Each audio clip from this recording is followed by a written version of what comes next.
make of this what you will, guys. It's a post-match vlog / mini pod, whatever. Pete's with us, so I've just put him in frame and I've just cocked that up completely. So, how are you feeling after that? Very disappointed.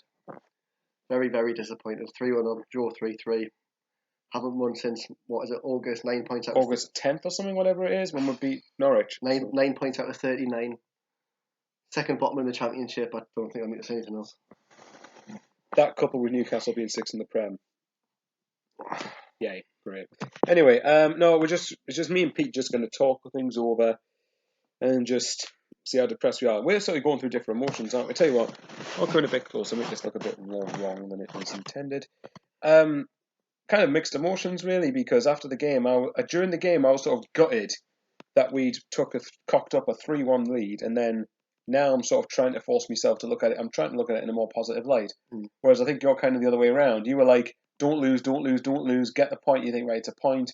But now you're where I was a while back. That makes any sense. Oh no, it's a terrible result. It's just the fact of when Brentford made it 3-3, you think if Brentford go on to win the game, how on earth will we recover from that when we're playing Bristol? Like, for example, if we say lost 4-3 today and then we played Bristol City next week and we were leading, then Bristol City got one back, you think the players, what will be going through their heads again? Brentford all over again. Do you know what I mean? So it could have been a lot worse in the end, but it's still an absolutely shocking result. But it also could have been a lot better, couldn't it? We couldn't be. That's it. From the moment where Brentford got their second, did you think we were going to win? Oh no, I didn't. I couldn't see us holding out for, because at that point it was like most of the second half yet to go, so I just couldn't see us holding out for another 40 minutes. And I knew Brentford were going to attack us and just go at it, and we've let in 3 goals again. And apologies, I keep banging on about it, but no clean sheet still, and I'm going to keep banging on about it until they keep one. So you're probably going to hear me say that for the next 10 months. I don't get it. Like you said yourself something before the game, and that was actually very applicable and very valid point actually. 3-1 up, scoring before half time, going 2 goals ahead just before half time. Normal circumstances that would kill a team off, but when we're playing, you're like, it only gives us a semi chance of winning. Yeah, and that should have been enough, really. Where does that leave us now then? You know, what's like on the one hand, I mean, the players could have confidence from the fact, say confidence, could take something from the fact they didn't lose the game. It was 15 minutes between Brentford's equaliser and the full time whistle. So, on the one hand, you could very easily argue they didn't go on to lose the game, but they were 3-1 up and still dropped 2 points from that position. What would you say? Because you've obviously played football yourself. Have you ever been in that situation? Well, where let it go before half time and. Well, no, I mean, like you've been a 2-goal lead and you've ended up dropping 2 points like that. I mean, what? Obviously, you played for, was it Plymouth? I think it was. Yeah. No, because we normally win every week. When I was trying to big headed, no, I don't think I was ever in a position like that. Not that I can think of off the top of my head. No, nothing I can think of. I was in a lot of games when I was younger where I came back, but I don't think none where I really threw away. But no, I mean, like Michael said, if you're 3-1 up against, you score, make it 3-1 just before half time. If that had been the other way around, Brentford had been 3-1 up at the Stadium of Light just before half time, wouldn't have been 3-3 full time, would it? No, so it would have been about 5-1 probably. It would have been game over. Yeah, so, it would have been long gone. Yes, I think the players do care, and yes, I think they do have heart. Because I mean, if they didn't have heart, they'd probably be losing every single game. But they're very mentally though, very very weak. I mean, to concede like two goals, to concede straight away in the second half. Sorry, I mean, Jesus Christ, you know what I mean? Like how like. As soon as Brentford made it 3-2. It's those little lapses, though, isn't it? It's like those mental lapses that we just can't seem to be able to see out. You look when at Preston, we were there a few weeks ago, when we sort of got 1-1 and then straight away conceded another one. That was poor. You know, is it just me that we can never seem to see out big moments in matches, can we? That until we improve at that, and until we improve defensively, we're not going to win another game of football. We might not lose either, because obviously it looks like we can put the ball in the back of the net, and Graven's return and Watmore's return looks very, very well timed just before we bloody need him at this point. But we're not going to win any games, no matter how many we score, if we can't defend. If you don't keep a clean sheet, you don't win games normally. So. And what Allardyce kept saying when we had him, and we went through that run without keeping clean sheets, he said we need to score twice to win, basically. And now we probably need to win. We probably need to score 3 or 4 goals to win at least. At this point, we don't. And even though we scored 3 today, I can't see we're scoring 3 or 4 regularly. See, I hate contradicting myself, and while I think. Sunderland make you do that, though. While it may seem me and you disagree a little bit, while I think a managerial change is needed now, I still wouldn't be surprised if I don't want to seem positive after a Brentford run like that, but I wouldn't be surprised if this did change around. I know people probably think Christ would be. Well, actually, no, I haven't said that. It's going to change. I will say it this week. Then but that's your optimistic side look and think, come on, we're unbeaten in 3 still. I wouldn't be surprised if we started to pick up a bit and get a couple of wins back, because it looks like, Watmore's back, Graben's back again, we're scoring, we're looking threatening going forward. Watmore made the second. So could you then be positive? And I'm trying to really clutch at straws here, so guys, so I appreciate that. But you get back to the same problem, don't you? They can't defend. Yeah. Oh yeah, that is the problem. Yeah, but if you're looking, if you're going to put your positive red and white tinted hats on, spectacles, I can't even speak properly. 2-1 down at Preston, didn't lose. 1-0 down against QPR, didn't lose. Okay, yeah, we threw it away, but we went 1-0 down Brentford. We came back to be winning 3-1. We didn't. It's the little things. Yeah, we could quite easily have lost the game from 3-3, and we didn't. Yeah, it's the little things doing the right moments at the right times. But it's crucial moments we can still never see out. Not needless free kicks on the edge of the box, like whether I heard today apparently for the Brentford second or the free kick, whatever they scored. Wasn't a free kick apparently. Yeah, apparently it was a good goal, but apparently it wasn't a free kick in the first place. Why the hell are you lunging in on the edge of your box anyway?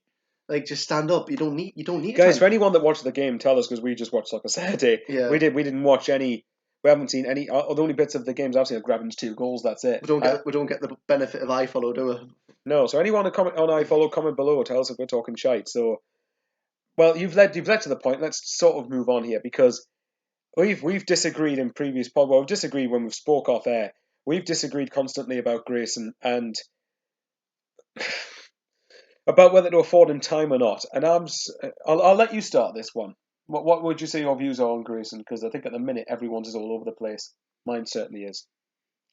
Well, I said a minute ago, I wouldn't be surprised if it did change round. I don't mean it'll change round to the point where we're winning every week. I mean change round to the point where we might pick up a couple of wins here and there. But well, for me, I want to change. And I hate saying that because that's the problem why we're here in the first place. We sack too many managers. But like I say, like I said at the beginning of this podcast, 9 points out of 39, haven't won at home since 2017. Haven't won since the start of August. We're second bottom in the haven't won since the start of August. We're second bottom in the Championship. We haven't we haven't even drew at home since Derby, but we drew against QPR. But it's like one thing after another. It's like a negative. It's not. I've got and then one slightly less shit negative. I can't really think of any pluses for Grayson apart from yes, they've come back in the last few games, but no, like you say, what you just said a minute ago. How much time can you afford to have? Will it get to the point where, I say, we're too far adrift Christmas, at the bottom? We're still in the bottom 3 and like being and short like shit. This actually could happen now, and we could actually go down again. A change is needed, but no, for me, they need to act now. And I'd give it to someone who the players look up to, who the players get along with, a guy who the players fear, but at the same time respect. That has that balance. And for me, I'd give it to Kevin Ball alongside Kevin Phillips. Because I think, yes, while they might not be experienced, I think the players would play for them because I think they'd know if they didn't do the job, they'd be out. Simple as that. And I think them two would do well for Sunderland. But if that's the case, like you said, that inexperienced thing, and I've been a charity of this all the time. You can't keep saying inexperienced because no one gets a first chance. Where are you going to get your first chance? We've tried everything except we've tried every single thing, experienced, inexperienced. We've tried everything except from give the job to someone who knows the club. Well, I've never done that yet that I can think of. I don't think so. Could you argue then at this point we've got now to lose? No, I'd honestly give to him. I'm not saying Sunderland turn into a powerhouse overnight, but I'm saying no. I'm saying I bet you would be a lot more solid. And we wouldn't be conceding three again. So I'm in two minds about Grayson because I've been Grayson out. See, yeah. That's my this is going to be a lot coming from me because I was championing Moyes. I don't know why. I was championing Moyes for a majority of last season. Well, actually, no, I do know why, because I did feel like, in theory, that should have worked, but obviously it didn't. With Grayson, I'm not sure. I'm 50-50. I could be persuaded either way on Grayson. I can be persuaded on the fact that Preston apparently, I don't know, I didn't do my research yet, but apparently Preston started poorly the last couple of seasons and turned it round. But at the same time, it does worry me. You asked me before the game, does the prospect of going down worry you? And I said at the time, no. I'm still relatively confident we won't get relegated. I have to be honest, I am concerned now about it. And yet, 2 or 3 results like that could easily change. It could easily change. That's what worries me there. I'm seeing that every week now. A few wins and changes, and then we'd lose again or draw again. And you're running out of games to say, you can... What's it going to be? Like with 30 points adrift? I'm like, yeah, but we've still got 15 games to go. We only need to win 10. We need to win our last 10 games and everyone else to lose 10 games. We've still got a chance. That's it. Oh, it's frustrating. Yeah. Yeah, I don't know what to say. Is this the most gutted you've been from a result this season? No. For me, I'd say it is No. because we were in a clear position to at half time what should have been a comfortable position to get 3 points, and then we still don't The win. worst one for me was probably when I was sat at the stadium late with my hands in my head the whole half thinking, how's it got to this? I can't remember what game that was. Maybe in Cardiff. I don't know. Was it It Cardiff? was the one where I thought you looked devastated on your I think it was face. Cardiff, yeah. I'm sure it was. But no. I'm sure I'm it not. was. I'm disappointed. Of course I am. My team just took away a 3-1 lead, but I'm not surprised. That's what. If that's how we feel after a draw, how would we have felt after we'd lost? Yeah. Oh That would God. have been. I honestly don't know how that football club would have responded. How would it? Where if Sunderland had lost 4-3 today, where on earth would they have went from here? Honestly, yeah, I think they would have. I said to him today actually when we were 3-1 up, when we were three, when it was 3-3. I said if we score and we go 4-3 up, I said winning 4-3 away from home in like a dramatic circumstance. I said that could be the kick start we need to our season. But I said if we lose 4-3, I said So where are you now then? Because neither happened. no, that happened. Grayson out. No, I don't want to sound deluded, but I think that's the only in the short term. I think that's the only thing that we can do, and in the long term, obviously, as we all know, we need someone to come in and take over the club. Yeah. But Well, we've obviously heard talks that Newcastle are going to get taken over this week, and it looks like that's likely to happen. And as unfortunate as it is to admit it, if you're a neutral, you don't have any prior connection to either club. Which club are you going to buy? Newcastle at the minute because they're in the Premier League. They've got the TV deal. They're worth more. They've got a better manager. They've got something to build on and go in an upward curve. Whereas at the minute we've just got nothing. We've just got, and you've got to think, yeah, we might have a cut price to come and buy the club, but then you've got to probably pay off losses. You've got to then give money for transfers. yeah, We can't afford. I mean, We can barely afford anything. we're still paying off. We couldn't even afford to buy a striker in the summer. We're still paying off. We're still paying off players now that we had 3-4 years ago. That's bad. I think apparently I can't remember who told me this and where it was, but we're still paying off one of the managers that we had a few years ago. And I don't know who it is. I can't remember. Was it Poyet? Was it O'Neill? Maybe Something? I don't know. No, Okay. it's not as far as the package Whichever one it is. Well, it has to. I'm thinking at latest it would have been Poyet because Advocat left of his own accord. Allardyce obviously left for England, and Moyes Yeah, left at the end of possibly. last season. None of them got sacked. So if that's the case, if we're still paying off Gus Poyet, then and that was. It's hard to believe that was a lifetime ago, though, wasn't it? That was like 2.5 years ago since we got rid of It's just Poyet. banging the same drum, isn't it? Poor managerial appointments, poor investment, poor recruitment. All this has led down to Ellis Shorts like the football knowledge, hasn't it? Yeah. And yes, if he puts 300 million into the club, however often he does it, fair enough. He's keeping the club afloat, great. But he shouldn't have had to do But this. there's one thing keeping the club afloat, and one thing because that's not what fans want to hear, is it? No. What we want to see He's is only got himself to blame. He really has only got himself to blame. Don't get me wrong, right?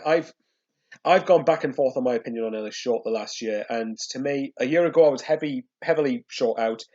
Like midway through last season, towards the back end of last season, I was sort of like on the fence about him. I thought I'm willing to give him a bit of leeway because he has been dealt by well, I wouldn't say dealt by hands, the wrong phrase. He has been let down by bad buys, by bad managers, bad staff appointments, whatever you want to call it. But now I'm still of the opinion that if he'd only got himself educated on football or got someone who knew about football, like actually knew about football, not reverted to Fanti or any of that bollocks, we wouldn't be in this mess, or at least I highly doubt we would have been in as bad a mess as we are. But I do at the same time sympathise Shaw because he's putting a lot of his own money at the club. But then again, we're not seeing it on the pitch. I mean, I was having a conversation with someone the other day, and they were saying all the people that they made redundant in the club, and all the people they've got rid of, like in terms of the first team staff. People were saying like Grayson's got the job. All these people have lost their jobs. Grayson's brought in his own, and you've got the man who would have done well in the club already. Like that's what a lot of people have been saying. Yeah, do you know what I mean? People are saying. Is that people inside the club saying that? Well, a few people I know they've been saying like obviously people like the wasted this money, they wasted the money on Grayson, they wasted money on Grayson's new backroom staff, and the man they already had was already at the club, and apparently he'd give his right arm to manage the club. So I don't know what else they need to do. Really, that's the only thing we haven't tried. That's the thing. Yeah, exactly. That because we've tried experience with like Bruce O'Neill, Advocat didn't work. With the one exception with experience was Allardyce. If you take Allardyce out of the equation, no. Every other time didn't work. We tried. Well, Moyes was experienced. That didn't work either. You've got Di Canio and Poya, both of whom very fresh managers, up and coming ideas, up and coming coaches. Neither of them worked out in the end. So where'd you go from here? You're stuck in a barrel. You're stuck with a tunnel with no way out. What are we going to do? There's always going to be something that's wrong, no matter what we do. Like you say, I suppose I can understand now when the club say it's not going to be fixed overnight. I don't expect it to be fixed overnight. Oh, bloody hell, that was obvious for years. But I know what you mean. But you just think it's when people You say, just think, what can you do? Though? It's going to be a long process. That's just putting it mildly. It's going to. And West Ham, I know West Ham had a poor result last night, as well, at the time of recording this, to Brighton, but and they think they've got problems. No, I'm sorry, compared to us, they've got nothing.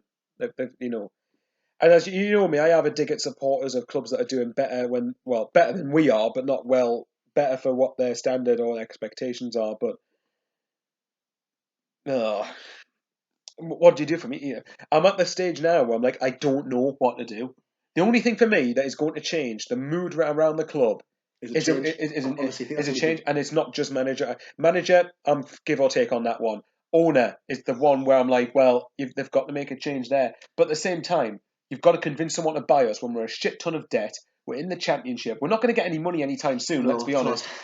And now, see, there's where I've said before I'm a Bain fan, and I still remain convinced. I'm still convinced by. I don't know what you think. I'm still convinced by Bain, but the area I would have to criticise him in short is, and this is where I would, if I was with them, I'd ask this question: where's the money? The Premier League. What do you need to get in the Premier League? You need to win games. What helps you win games? A goal scorer. Call me dramatic. I mean, and obviously, like you were like when we got relegated, I was like maybe 1 or 2 seasons before in the Premier League, you were like maybe 2 to 3, maybe 4. It's going to be longer than that, isn't it? But now at this point, it's going to be at least 4 or 5, and that's not including if we go down to League One. I would be surprised if we were still in the Championship like in 10 years' time. Like deadly serious, because this is a massive mess. My initial reaction was no chance, but then the more I think about it, you might be right. It's a massive mess. It really is a massive mess. Did you say at the end of last season you thought we'd come back up straight away? Whether by playoffs or automatic? I thought we'd be up there, and I thought it would be like within 1 or 2 seasons, but I certainly didn't. But you tell you what now. I asked a poll on Twitter, and I want to ask you guys in the comments below if you want to join in the discussion. Would you take? Now I want to ask you, because I asked you this. I'll ask again anyway. Would you take finishing 21st now if it meant a new owner next summer? And manager, yeah. Let's, for argument's sake, say a new manager, a new owner next summer, and there's big off the pitch changes, but it meant we finished 21st this season. You didn't know what was going to happen next season. Would you take that? I'd take it as long as it wasn't like a nervy ending, if you know what I mean. Like I said before, if it was like 21st, we were comfortably safe with like 5 games to go or something. It was. I don't know. I don't know. I mean, I would right now. Whatever manner it is, I'd take 21st right now if it meant we ended up getting rid of Short. We ended up getting a new structure at the club. I mean, look at Norwich, for instance. Norwich had a similar start the season to us after like 4 or 5 games. But now they've turned it. I mean, obviously they play in the East Anglian derby tomorrow. They've turned it round, and now they're near the brink of the playoffs. So, and they've changed their whole philosophy at the club. They've got from Alex Neil, who was probably a more direct manager. Correct me if I'm wrong, by the way, any Norwich or Preston fans watching this. But then you've gone to Daniel Farke, who's more possession based. What style of football suits us? What sort of owner are we looking for? There's so many. I know I'm rambling, and I appreciate that, but there's so many different questions that you have to think. What direction are we heading in? What direction are we going in at the moment? And none of this would be relevant if we were winning games. No direction. One direction, League One. Yeah. At this rate. Well, at least we'll go down to League One. We've got Vaughan, who's a goal scorer like that. Then we've got Grayson, who can get us back up. Who's won that league how many times? So you never know. But see, to me, right at the start, we're talking about winning League One, man. Bloody hell. No, look, we struggle in League One, and we think, oh, we'll win League Two. We probably would, yeah. And then afterwards, like, oh, we'll win the conference, won't we? At least we'll have a derby. We'll have Gateshead. We'll be playing Shields and the Evo Stick League the way this is going. Yeah, at this point, that would not surprise me. I think just a message like I've seen a lot of other like fans from other clubs. I never like mentioning fans of other clubs, but a lot of fans from other clubs have been saying, "Oh yeah, it's easy the Championship." You said you'd piss it. No one said they'd piss it. No one ever. I maintain what I say now. I think it's a shit league, and I still think it's a shit league. But I just think Sunderland are a shit team in the shit league. I think everything in that league is shit apart from Wolves. I think Wolves are just the only good side in that division. I really do. Villa, I would argue. Villa are decent. Villa have improved recently. To be fair. The amount of money Middlesbrough spent to be where they are, and how many games last time Middlesbrough won? 6, 7 games, something like that. They're still. I mean, obviously, they're still comfortably above us, but you'd expect them to be, given the money that's been spent. But yeah, you're right. Given the money they spent, I still insist what it is. I still think it's a poor league. I still think it's a poor standard. And I still think it's a poor team. I just think Sunderland are poor as well. As much as you think we're poor, then does it not then frustrate you then if you think everyone else is poor and we can't win games? Yeah, it says a lot about Sunderland as well.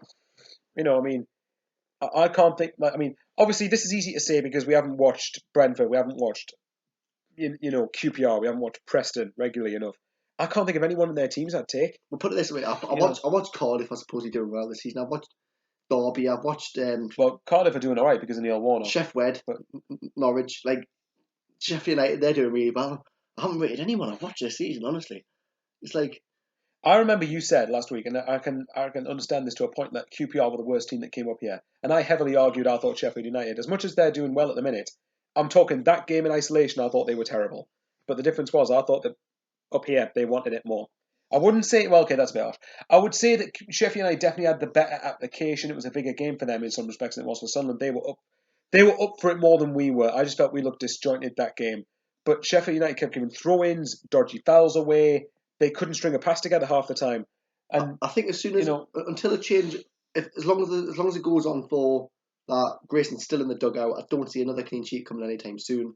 I don't see someone getting out of the bottom three anytime soon, and I don't see the club going in the right direction anytime soon. You should have changed clean sheet. You say, I don't get another clean sheet. I don't say a clean sheet anytime soon. Because we haven't kept one in the league this season.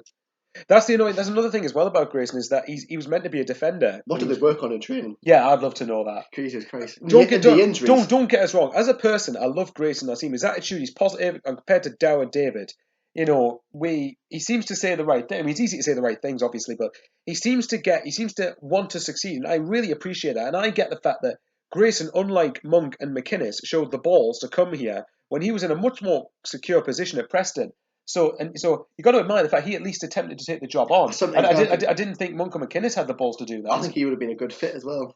McInnes, just his hunger. Yeah, so would I. I think he would have done well. I remember when he didn't get the job. No, I remember when he stayed at Aberdeen. Honestly, the language I used I tried to talk to you that night. You said, and I quote, "I don't want to talk about it. I'm absolutely gutted." Yeah, I was furious. I mean, I'm gutted that we haven't got the manager of Aberdeen. I mean, no offense to Aberdeen, he seems like a very. But we are a much bigger club than Aberdeen. I'm sorry. Any day that we. When he said no, I wasn't angry with him. I was angry at the point that I thought we've regressed to the point where the manager of Aberdeen is turning us down. Yeah.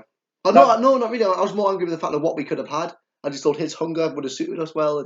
But I wasn't as convinced on McInnes at first. Yeah, I think I talked myself into the fact, okay, come on, I'm with this. Let's go for it. I've just got to go with my instinct from now on, because I remember when Moyes was first linked, I was just... He's going to blame me for this, I was shaking my head like, no. Then Michael kind of talked me around a bit. I thought, right, fair enough, give him a chance, yeah. And then Rotherham, we were on the way to Rotherham. He got a point, and I thought, well, fine, we've got to give him a chance. I was a bit optimistic. I thought, right, you never know.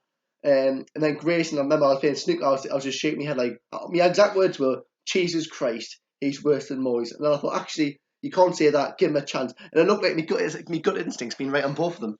I should have. I do remember. You have to give them a chance. I remember when I talked to you about Moyes. I did think at the time. I think I was right, and I still believe I was right at the time to say Moyes to get a chance, because people kept just judging him on Man United and Sociedad.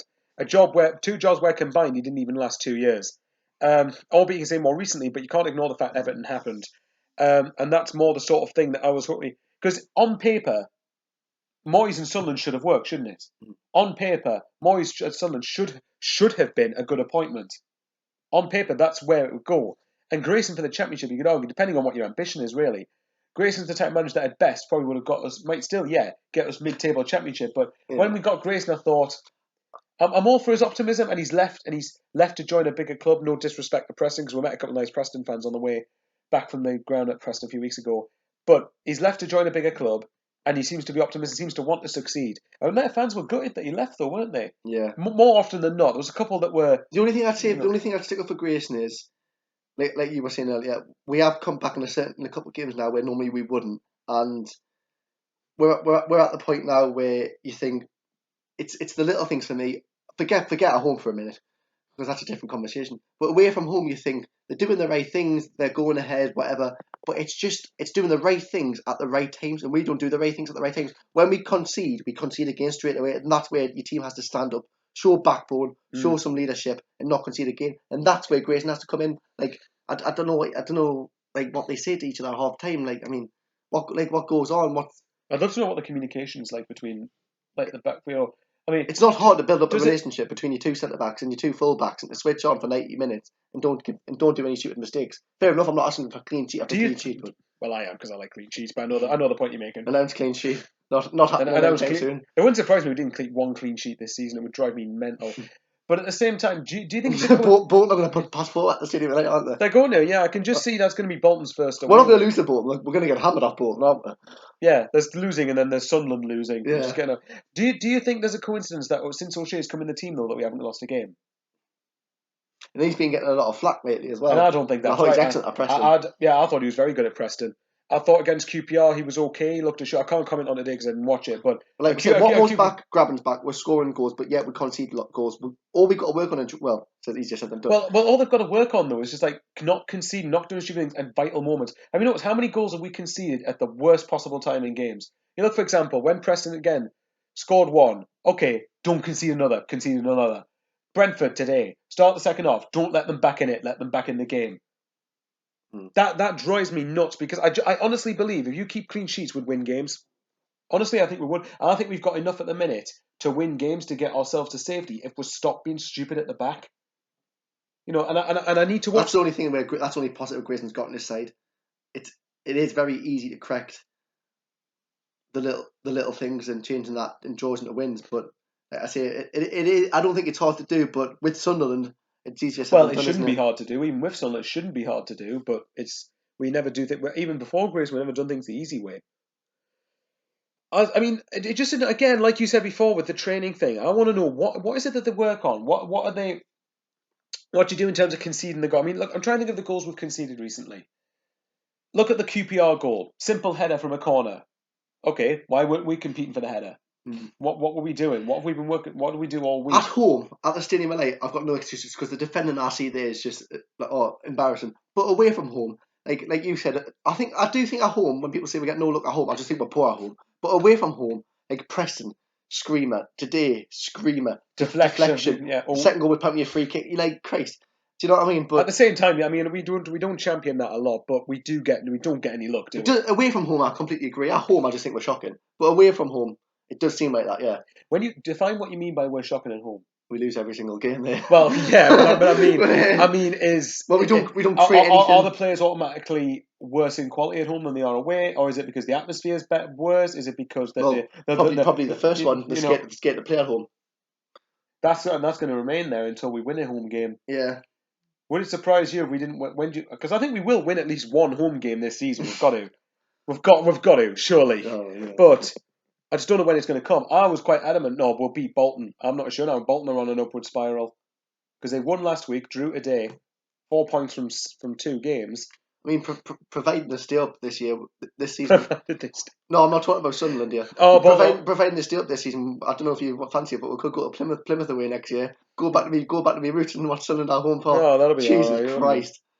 Does that not depress you though that we're saying providing we stay in the Championship? Like I say, no one has the right to do anything, but no, but we should be way better than this. Of course you should. I don't think any relegated team that's in the bottom 3 after 13 games with 9 points out of 39 need to look at what the hell they're doing wrong, and the manager needs to take blame. On the other hand, though, Wolves, when they went down, got back-to-back relegations, came back up the Championship, and now look where they are. I didn't even know that. But that also came with them getting a new owner. They were the only team last year apparently to make a profit. I know. I've seen like fans up the road saying that they wouldn't want to take the new owner, that woman who wants to buy Newcastle, wouldn't want to take her because apparently she wants Newcastle to move ground and everything. I'll tell you what, if you don't want them, I'll have her. Because I'll tell you what, we'll have anyone over Ellis Short in a minute. Yeah, I'll have anyone. I'll even have the Blackpool guy in that one. But things Carl Oyston, yeah. Things are that bad. Yeah, no, I think stay clear of him. But no, I think back to the video. I think the only way we can move forward and progress is by winning at home. And no, in a general context, make a change. I'm sorry, I hate getting rid of managers constantly, but I do only in this scenario. I think it's the only way forward. See, for example, in today's day and age, in Everton's case, for example, I don't think that is the right way to move forward because I really do think Ronald Koeman's a good manager, and I think he is on borrowed time, yes. But with great, I can see Ronald Koeman. Yeah, but their fans are being a bit fickle, though, aren't they? Because they're forgetting that he had them top 7 last year, and they're forgetting that they didn't get. Criticism that Koeman didn't get a striker, but they've improved everywhere else. I can see managers like that turning it around, but for Grayson, I can't see him turning it around. That's the point. Not on a consistent level, anyway. We might beat Bristol City and Bolton, but like you say, yeah, then we'll probably get twatted off Borough, though. Yeah, exactly. How many points can you realistically? We need consistency. Let's say Grayson's here. How many points can you see the next 3 games? How many do I think we'll get? Or Yeah, how many do you see we're getting? Okay, let's ask 2 questions. First, how many do you think we'll get? And 2, how many do you think is an acceptable tally from the next 3? Acceptable 6. 6 or 7 for me. And The how many next do I 3 think? is How many do I acceptable. think we'll get? 1 or 2, if I'm being brutally honest. No, Again, it's depressing. the predictions I was going to think then were positive predictions, and I can't say that because what am I basing that on? Okay, use your head. That was my head. That was your head. Yeah. So what? So draw next weekend. 4 draws in a row. Beat Bolton. get hammered off Borough. Borough's a hard one. You're going, aren't you, mind? Sod it. What we need 6, and what I think we'll get 5. There we go. Would you take 5 from the next 3? I'll take anything. We take zero from the next 3. 3 losses. I think we'll get a point against Bristol City because at the minute it does seem like Sunderland are capable of coming back from behind, but we aren't capable of seeing out win. So I think at home, I'll tell you what, we desperately need to take. Based on the logic that I think we're capable of coming from behind, but we're not capable of winning, I'll go for a draw against Bristol City. Based on the fact it's Bolton at home and Bolton at bottom, and Bolton haven't got any confidence, I think we'll beat Bolton. And based on the way Middlesbrough, I'm basing this not on Sunderland, I'm basing this on all of our opposition, by the way. And based on how Borough have been this season. Borough have struggled recently, haven't they? At the Riverside as well. I think we'll get a point there, yeah. I will point out one thing that would. Everyone be watching this video. The one thing I would disagree with you on. You say Bolton haven't got any confidence. They won last week and drew today. Yeah. So I think they have got confidence. Bolton, I think seriously, if I was a Bolton fan, I'd fancy me chances up at Sunderland at the moment. Anyone at the moment. But again, it shouldn't be that way. It should be in the Championship, especially Stadium Life should be a place where teams fear come into and say, "Oh, we'll take a point." You just think when can't see it like that. You know what we need to do though? We need to take the lead in a home game. We absolutely have to score. We've done that this season. No. How many home games we had? Give me a minute while I think. Derby, Leeds, Sheffield United. We're not done for it. I'm so sad that I know this. Cardiff, QPR. I think it's 6. So I haven't took the lead once. Not in any of those. No, Okay, we've only drawn 2 of them and lost 4 of them. I think. Jesus Christ. Leeds again is. There's another stat for Grayson. I mean, it's one stat after another, isn't it? It is, but again, the no win in 2017. Grayson's only been here since July. Yeah. Moyes was before then. You said yourself, it's not Grayson who's killed the club. Really, it's Moyes. Oh, I think, yeah. So Grayson. I do think the club was only heading one way anyway, but I think Moyes made it a lot worse than what it had to be. Do you think the players have got to take responsibility as well? Everyone has to take responsibility. It's a collection. I understand. I mean, the manager's the easy option to get rid of, but the players. That's why I hate saying get rid of managers. Yeah. Do you not think then the players get let off lightly then because of that? Because people can justify getting rid of Grayson because that's how it is these days. But to me, it sounds like they're condoning players not performing. If you look at it this way, Sunderland are scoring goals. Sunderland are coming back in games, but Sunderland can't defend. And we're giving ourselves an uphill mountain every time. So if Sunderland were getting hammered every week and not scoring goals and conceding 3, 4 every single week, you'd think, but do they actually care? But the fact of it is they can't see out a lead. Their confidence is shot to bits. They hate playing at home. Away from home, they're 3-1 up at half time. They don't win the game. And like I said, they've got 9 out of 39 points. I don't honestly think in this scenario, in capital letters, I don't think you can look any further than the manager in this case. But where exactly in other cases it's different, where I go with Everton, where I see them turning around with their manager, but I can't with Grayson and Sunderland. That's why I just need to make the point clear. I don't want to get rid of him because I'm blaming him, but we have to get rid of him because in this scenario it is his fault. What's your opinion on Grayson then, in a general kind of both of us like a manager and a bloke? Like, what you? Well, he seems like a nice bloke, but a nice bloke's not gonna. Oh yeah, that's true. But I mean, games, is he? Well, Moyes is a lovely bloke, but Jesus Christ. Oh yeah, I love the fact. We've tried nice. We've tried nice. We've been relegated, and we've tried absolutely nut job who banned tomato ketchup, and we're just staying up. So. Kevin Ball's the next Kevin. It is. Canyo, isn't he? I'm gonna keep banging that drum. I think it'll work with him. We've met Kevin Ball. He seems like quite a focused bloke and knows what he wants to do. See, those people listen to me. You don't give the job to someone who's got respect. No, you don't. But you give the job to someone who the players look up to. The job the players they'll fear playing for him, but at the same time they'll understand what their roles are. No, you mean like they'll fear him, but they won't lose. He won't lose them. He's got the balance. Well, what was the factor behind Ferguson winning all those titles at Man United? Fear. Mm. If the players didn't perform properly, they would know about it. Yeah. Allardyce to a point. I bet. I'll tell you what. The Stadium LA would be rocking if them two got back in charge. I really think it would be. Ball and Phillips, yeah. I'm not saying straight, but actually no. Yeah, I would say quite quickly. I think it would. The first game for them two would be. It's not going to happen though, is it? Even if we weren't winning games, I could see people coming back more. I can't see Grayson getting sacked. Do you not think though that it's a bit? Say Grayson did leave well, because Grayson goes going to be of his own accord, and I don't see Grayson walking away. If you're going to go with Ball and Phillips, for instance, do you think they're in a disadvantage straight away because they've inherited a really sort of toxic situation at home, or is it because people know it's two of our own basically that are going to be managers or caretaker managers? I think they'll be more welcome yeah, with exactly. open arms. Yeah. Okay, well, the last point we'll make on the manager: how long would you give Grayson? I know your gut instinct says, yeah. I know you probably say it now, but how long would you give him before that's the end tipping point? Like, Bristol no. City. I know you're going to say Bolton, but Bristol City, because we should be like Bolton, no matter who's in charge, even if the fucking dog across the road is in charge. We should be beating Bolton, shouldn't we? Yeah. Well, we should be beating the majority of teams in this league. Even if bloody Peppa Pig's in charge of Bolton, at the end of the day, we should be talking 3 points. We really should. And I hate to use the word should, but we should be. I mean, we're at home. They just came up or went up. Bristol City lost 3-0 today as well. So well, no, for me, like Michael, now he should go. But Bristol City, a couple of weeks ago, I think today was probably my last straw. But I think Bristol City. Would it have been your last straw? Like definite, no end, nothing else. Last straw if we got beat today from 3-1 up.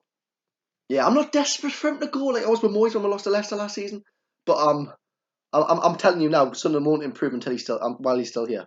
That's my point. My point, I think, with Grayson, I could be persuaded either way. I really wanted to work out for him. I wanted to stick with him, but I have to be honest. The points that people are making for him to go, I can't disagree with at the minute, and I can't ignore the fact we're conceding daft, stupid goals.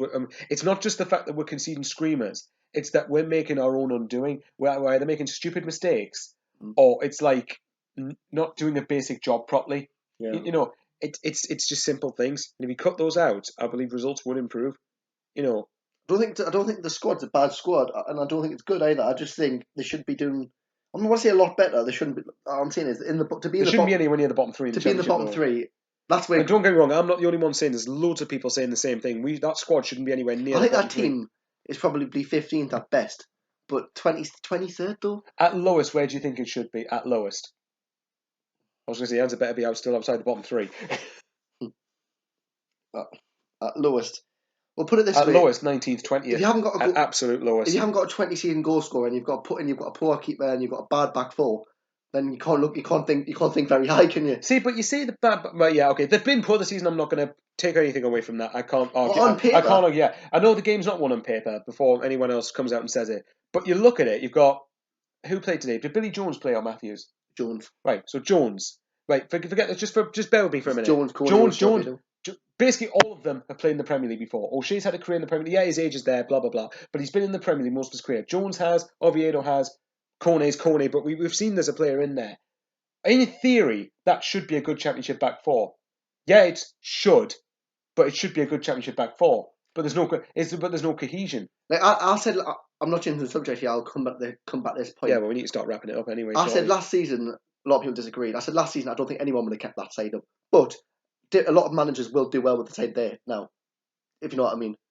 For example, do you mean one manager would get more out of that side now? Whereas last season, I think even Jose Mourinho would have been relegated with that side. Anyone will do well with this side, I think, except Grayson. I really do. I think anyone with half a brain. Like, I mean, today I was talking to one of my mates on the phone. Takes off McManaman, takes off Watmore. I mean, takes off Graven. What's you thinking behind that? People say Graven was tired. He played 84 minutes. Surely another 6 minutes ain't going to kill him. I mean, the only thing I can think of is that he was desperate to come off, but I don't know. He brings on Gooch. I mean, I didn't see. Honeyman. Really? I didn't have a problem with bringing on Gooch necessarily because he would offer fresh legs, but I couldn't agree with taking McGeady off. McGeady's like by far and away the best set. He scored three screamers in the last 3 games out of absolutely nothing. He's made them himself, and you need that moment of brilliance to win you a game, and they bring him off. Yeah, I can't. I got baffled by that. Gio, Grayson out. Yeah, the only thing I would say that the thing I disagree with the side of me that says I wouldn't want Grayson out is because we'd hit form for a few games, 5 or 6 games, and then we'd drop off again. Not to mention there'll be players there that the new manager doesn't rate. As a consequence, there'll be players that he wants to get rid of, then want to bring his own players in, will drop off again, get rid of him, get someone else, and the cycle repeats over and over again. It's the same thing that happens. One thing I want to touch on before you wrap it up is just the Catamol and Ndong debate. Yeah, okay. How many? We had a debate before the game. I'm in the same bracket now. How long are they going to continue to play bad for? You know what I mean? I still think as soon as McNair's fit, match ready, I think he's got to go. I have to be straight in, honest. I wasn't as convinced. I wasn't. I wouldn't have been a couple of months ago. I wouldn't have had anything less than Catmull and Dong playing every week because I felt like they should complement each other. Because Catmull's a bit more. What's the word?